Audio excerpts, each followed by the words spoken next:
దేవుడు మన జీవితంలో కూడా అద్భుత కార్యం జరిగించిన తర్వాత, దేవుడు మన జీవితంలో ఒక బ్రేక్ త్రూ ఇచ్చిన తర్వాత, దేవుడు మన జీవితంలో ఒక మేలు చేసిన తర్వాత వెంటనే మన స్పందన ఏమవ్వాలంటే, నేను కృతజ్ఞత ఎలా చూపించాలి దేవునికి అనే ఆలోచన రావాలండి.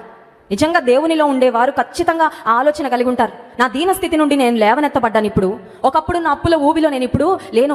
ఒకప్పుడు రోగంతో మంచానికి పరిమితమై ఉండేదాన్ని. కానీ ఇప్పుడు ఐఎమ్ హెల్దీ, ఐఎమ్ స్ట్రాంగ్. ఇప్పుడు దేవుని పట్ల నా కృతజ్ఞత నేను ఎలా చూపించాలి? దేవుడు నాకు ఇచ్చిన ఆరోగ్యము, దేవుడు నాకు ఇచ్చిన శక్తి, దేవుడు నాకు ఇచ్చిన బలము, దేవుడు నాకు ఇచ్చిన సమయము, ఆయన కొరకు నేను ఎలా వాడాలి అనే ఆలోచన ఖచ్చితంగా రావాలి. పేతురు అత్తకు అదే ఆలోచన వచ్చింది. వెంటనే ఆమె లేచి ఉపచారం చేస్తున్నట్లుగా మనం వాక్యంలో గమనిస్తూ ఉన్నాము. నీ జీవితంలో దేవుడు కార్యాలు జరిగించాడు.